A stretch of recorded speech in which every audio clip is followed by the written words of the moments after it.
Énormément de personnes regardent les Ivoiriens et se demandent comment ils peuvent être aussi immatures. Déjà, on n'est pas tous immatures, il faut le signifier, c'est important.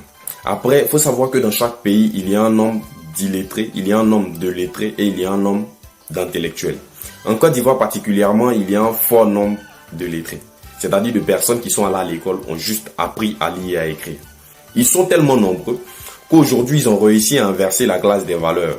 C'est-à-dire que c'est ce qui est médiocre qui prime sur la qualité. C'est l'immaturité qui prime sur la maturité. Ils sont nombreux, ils sont stupides, et puis, oui, on est immature, ça passe.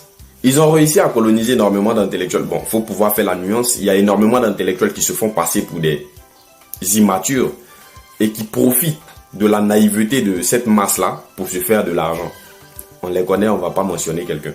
Mais il faudrait qu'on arrête de promouvoir cela. Parce que c'est à force de promouvoir cette bêtise, cette médiocrité, ça finit dans des trucs de je veux voir mon Kadhafi et puis des gens se tuent bêtement. On n'a pas besoin de ça. Tu es immature, c'est pour toi. Et si tu te revendiques immature, c'est parce que tu n'as pas d'autre option. Aujourd'hui, si tu veux être mature, tu n'as pas les compétences. Si tu veux être intellectuel, tu n'as pas la capacité cognitive. Donc, arrêtez de distraire les gens. Oui, on est immature. C'est pas parce que vous êtes nombreux que vous allez imposer votre façon de penser. Déjà, vous ne pensez pas. Que vous allez imposer votre façon de vous comporter à tout le monde. Ok? Souffrez. Vous êtes nombreux.